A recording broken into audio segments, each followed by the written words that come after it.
Mesdames et messieurs, bonjour. Je vous invite à prendre place, s'il vous plaît.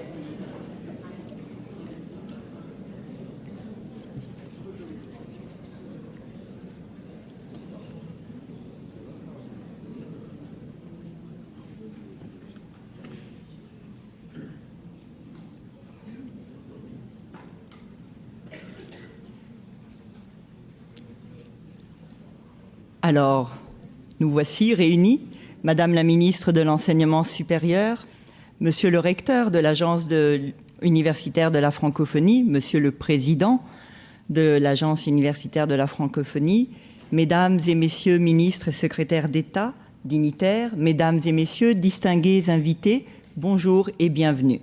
Mon nom est Magda Fusaro et j'aurai l'immense plaisir de vous accueillir à cette 3e édition de la Semaine mondiale de la francophonie scientifique. Je serai avec vous pendant toute cette belle ouverture. Cette 3e semaine est dédiée, comme vous l'avez certainement vu dans les documents et les programmes, à la francophonie scientifique, il va sans dire, mais aussi à la francophonie économique. Nous assisterons à une semaine riche de prises de parole des représentants des membres des gouvernements de l'espace francophone, riche également de nos scientifiques, de nos talents, riche enfin des personnes étudiantes qui ont eu un magnifique congrès de la jeunesse qui s'est terminé hier. Quelle belle effervescence, riche par le nombre de personnes aussi qui participent. Riche enfin par la découverte de nouveaux contenus. Et nous allons faire la place belle à la découvrabilité. Petit clin d'œil, il va sans dire. Dans quelques minutes, nous écouterons nos dignitaires. Cependant, permettez-moi de prendre quelques secondes pour remercier les personnes de l'ombre, toutes ces personnes qui ont travaillé pour faire de cette belle semaine, de cette grande semaine, une belle réussite. Sans plus tarder, il est désormais temps de céder la parole au Premier ministre du Québec, M. François Legault, qui vous prie de l'excuser. Il ne pouvait être des nôtres ce matin. Il nous a demandé de vous le signaler. Écoutons-le maintenant. Bonjour tout le monde, je veux vous souhaiter la bienvenue à cette 3e édition de la Semaine mondiale de la francophonie scientifique. Cette année, on a la chance d'avoir Québec comme ville hôte de cet événement international d'envergure. C'est notre chance donc de mettre en valeur l'excellence de notre enseignement supérieur, mais aussi tout le talent des Québécois en sciences. Ça fait longtemps que je le répète, c'est une priorité que les jeunes du Québec aient l'opportunité de travailler ici dans des emplois stimulants en français. Puis l'événement qui débute aujourd'hui, c'est un aperçu des défis passionnants qui vont se présenter à vous autres au cours des prochaines années. En ouverture, le biologiste Jean Lemire va vous parler des défis environnementaux puis de développement durable auxquels on fait face. Puis des chercheurs et professeurs vont aussi présenter des ateliers sur l'intelligence artificielle, la découvrabilité du savoir en français, puis la mobilité dans l'espace scientifique francophone. Donc, c'est une réunion où on a l'occasion de se concerter sur nos visions, nos expertises, pour qu'on puisse faire rayonner ce savoir scientifique en français partout dans le monde. J'espère que les ateliers de cette Semaine mondiale de la francophonie scientifique vont vous inspirer. Je suis vraiment fier que le Québec se démarque dans des domaines d'avenir, dans la francophonie, comme dans le reste du monde. Donc, à tous les participants, je vous souhaite une belle Semaine mondiale de la francophonie scientifique. Merci. Quelle reconnaissance de cette belle semaine. Sans plus tarder, j'accueille maintenant la ministre de l'Enseignement supérieur, Madame Pascale Derry, à monter sur scène.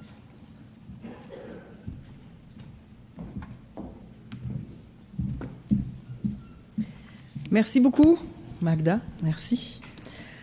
Monsieur le recteur de l'Agence universitaire de la francophonie, Monsieur le président de l'Agence universitaire de la francophonie, Messieurs les ministres, vice-ministres, secrétaires généraux, en vos titres et fonctions, je vous souhaite la plus chaleureuse des bienvenues.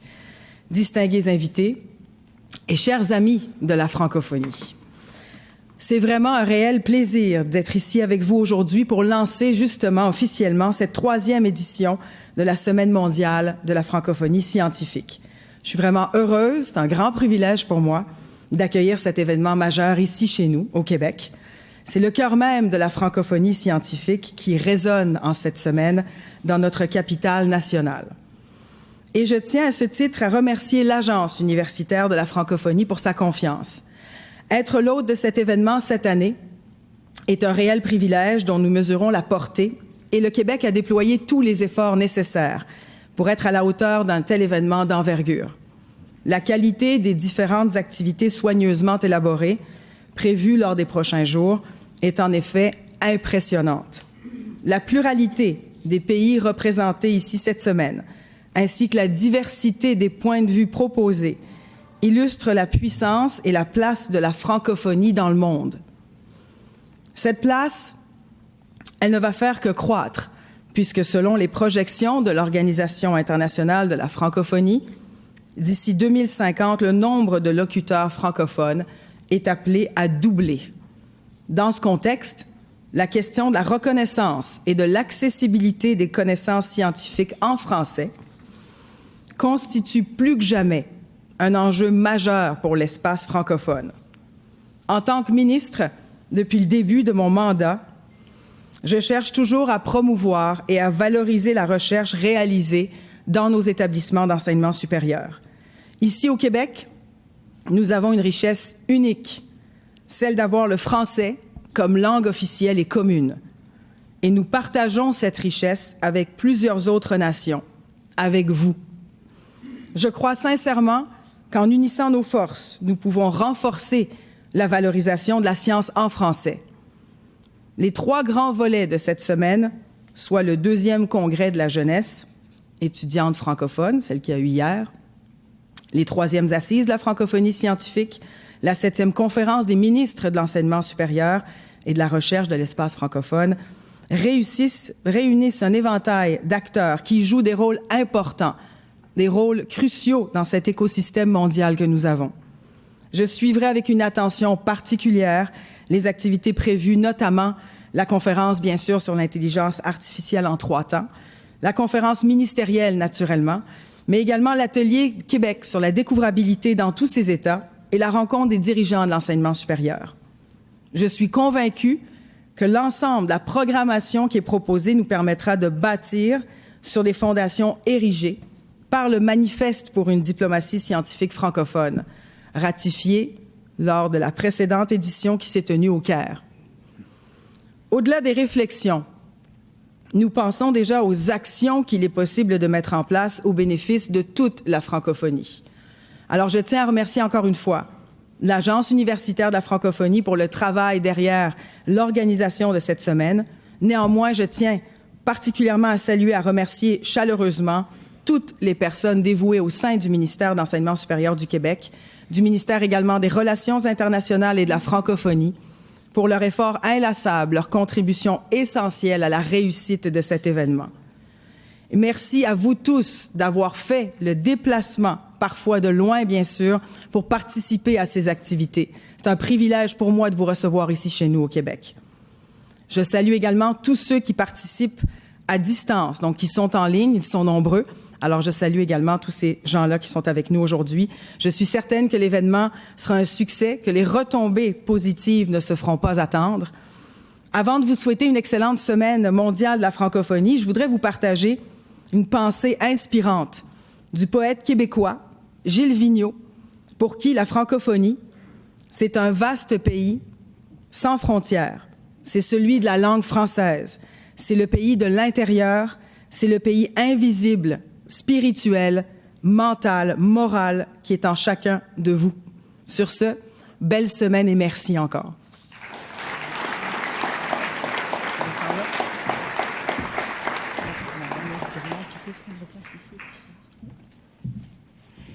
Merci, Madame la Ministre, pour vos bons mots. C'est avec un immense plaisir que j'accueille maintenant le recteur de l'Agence universitaire de la francophonie, le recteur Slim Halbous. Bonjour à tous. Quel plaisir de vous voir si nombreux ici dans cette belle salle. Madame la ministre, cher Pascal, merci de nous accueillir. de nous accueillir dans cette très belle ville, berceau de la francophonie en Amérique. Nous sommes très heureux de ce partenariat exemplaire que nous avons eu. Mesdames et messieurs les ministres, très heureux de vous recevoir avec nous pour un énième bel événement. Monsieur, madame, les présidents d'université, et puis alors il y a beaucoup de gens très importants dans la salle, on ne pourra pas tous les citer, nous avons vraiment de très hautes personnalités. Merci encore une fois d'avoir accepté notre invitation et d'être avec nous aujourd'hui. Troisième édition d'une semaine mondiale de la francophonie scientifique. L'idée est venue de vous, l'idée est venue des membres de l'AUF, il y a 3-4 ans maintenant, avec une consultation mondiale, plus de 15 000 réponses, qui ont été analysées dans un livre que nous avons intitulé « Le livre blanc de la francophonie scientifique ». Et c'est là que le concept de francophonie scientifique est né, un concept qui permet de développer les sciences en français, mais aussi et surtout un concept qui permet de faire du développement inclusif par la connaissance et le savoir. Un concept qui permet d'intégrer toute la chaîne éducative et universitaire, du primaire jusqu'au secondaire, en passant par la professionnalisation. Et tout ça, c'est vous, dans les enquêtes que nous avons faites, qui avez plébiscité ce concept. Alors il fallait lui donner du contenu, il fallait lui donner de la visibilité. Une première édition dans le pays de notre cher président, en Roumanie, en 2011, en 2021, a été la première édition. Et puis l'année dernière, comme Madame la Ministre l'a rappelé, au Caire, la deuxième édition. Et puis là, nous sommes déjà à la troisième édition, avec une composition maintenant qui est devenue connue par les participants. 4 composantes importantes. D'abord la composante jeunesse, parce que c'est l'avenir, on le sait, mais créer un vivier de leaders francophones un peu partout dans le monde, ça a été un peu le défi. Aujourd'hui, nous avons 230 clubs étudiants francophones dans 60 pays, et ils ont fait leur congrès, leur deuxième congrès. L'année dernière, c'était autour de l'entrepreneuriat jeune. Aujourd'hui, cette année, ils ont parlé du développement durable et de la créativité. Et c'est magnifique de voir cette belle dynamique et l'avenir de la francophonie porté par eux. Ensuite, il y a la dimension scientifique, évidemment. Ce sont les 3e assises. Chaque année, c'est un thème qui est cher à la francophonie. Et tout le monde sait aujourd'hui l'importance de l'économie, de la francophonie économique, à faire vivre. Mais ce que nous disons, nous, c'est que les universitaires, les savants, doivent participer à cette dynamique économique. C'est pour ça qu'on a mis cette année, cette semaine, sous l'égide de la relation entre la francophonie scientifique et la francophonie économique, un sujet très important pour notre espace commun. Et puis, nos chers ministres, qui sont toujours ici avec nous, l'année dernière, c'était une session exceptionnelle, puisqu'aujourd'hui, on a 42 pays signataires du manifeste pour une diplomatie scientifique francophone, qui devient un document de référence sur qu'est-ce qu'il faut faire pour collaborer scientifiquement au sein de l'espace francophone. Et cette année, c'est une rencontre aussi très importante, parce que parmi les priorités qui ont été définies par les ministres, 2 priorités vont être traitées dans la conférence ministérielle de cette année. D'abord, le soutien aux publications scientifiques francophones, un problème très important pour l'espace francophone, pour la survie scientifique de l'espace francophone. Et puis un deuxième sujet, la mobilité surtout des jeunes à l'intérieur de l'espace francophone. Nous allons proposer quelque chose de nouveau, une innovation en termes de programme mondial de l'échange entre pays de l'espace francophone. Mais on ne s'arrête pas là, puisqu'il y a aussi une autre composante qui est la composante de la collaboration. Hier, nous avons déjà lancé 2 nouveaux réseaux francophones. Un réseau francophone de sport et études pour encore impliquer davantage les jeunes francophones en leur donnant des perspectives de développement à l'international par le sport, et le sport est important pour la jeunesse. Et puis un deuxième réseau, le réseau francophone des universités virtuelles et de l'enseignement à distance.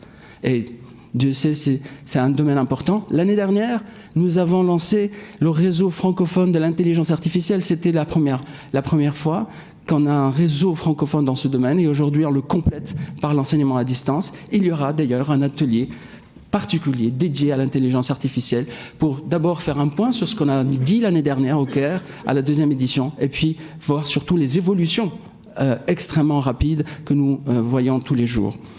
Et puis, cet événement, il y a plein d'événements à côté, il y a des signatures de conventions. Nous avons organisé notre conseil d'administration pour la première fois dans la Semaine mondiale de la francophonie scientifique. Une très belle dynamique. Merci à vous tous. Merci au gouvernement du Québec qui nous a permis de réaliser ce bel événement ici au Québec. Mais merci à vous tous aussi également d'être parmi nous. La dynamique francophone est en route. Les sciences et le savoir peuvent participer à créer cet espace francophone et à le rendre encore plus fort. Merci à toutes et à tous.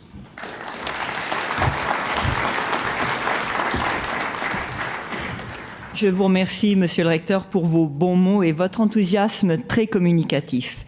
C'est avec grand plaisir que nous accueillons le président de l'Agence universitaire de la francophonie, Monsieur Sorin Kumpanu.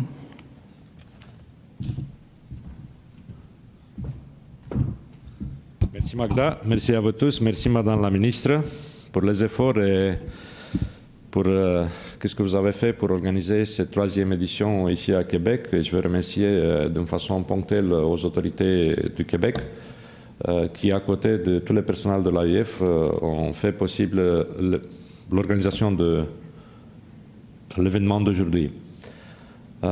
Mesdames et Messieurs les ministres, chers collègues, les représentants du milieu universitaire de partout du monde, je suis extrêmement honoré de pouvoir m'adresser aujourd'hui, à 6 ans depuis quand j'ai pris la présidence de l'AIF après Monsieur le ministre Abdelatif Miraoui, qui maintenant c'est le ministre de l'Enseignement supérieur du Maroc.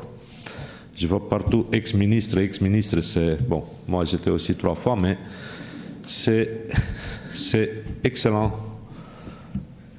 C'est une chance extraordinaire que j'ai eue en étant président de l'AIF, en reprendre la stratégie que vous avez laissée en 2017, en pouvoir la continuer dans la période 2017-2021 et en arrivant à ce qu'on fait aujourd'hui, la stratégie de l'AIF 2021-2025, qui c'est de plus en plus dynamique, de plus en plus ambitieuse.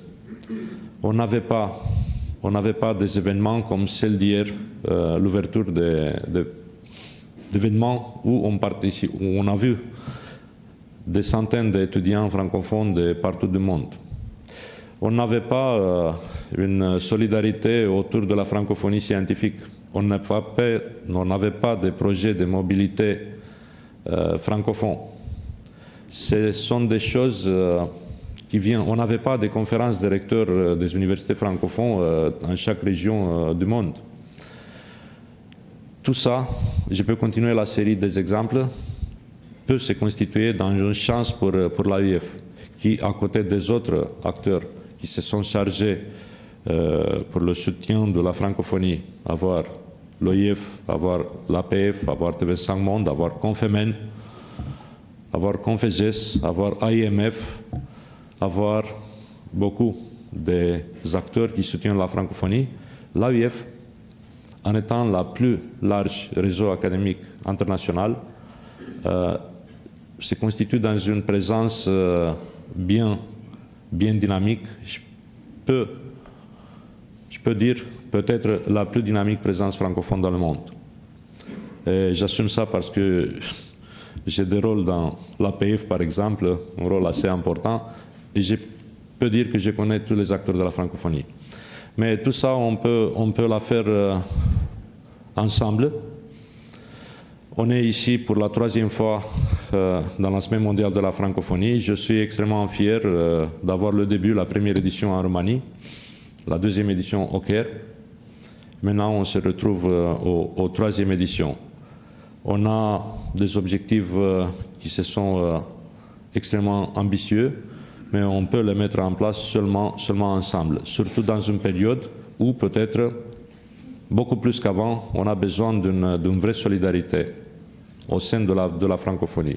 Je sens ça, et c'est une raison pour vous remercier à vous tous. On peut faire des choses ensemble. Je suis fier de vous annoncer qu'il y a déjà un mois où on a réussi à inaugurer en Roumanie la 2e maison de la francophonie, la 2e maison de la francophonie du monde après celle de Paris, où on peut recevoir des centaines et des centaines d'étudiants francophones.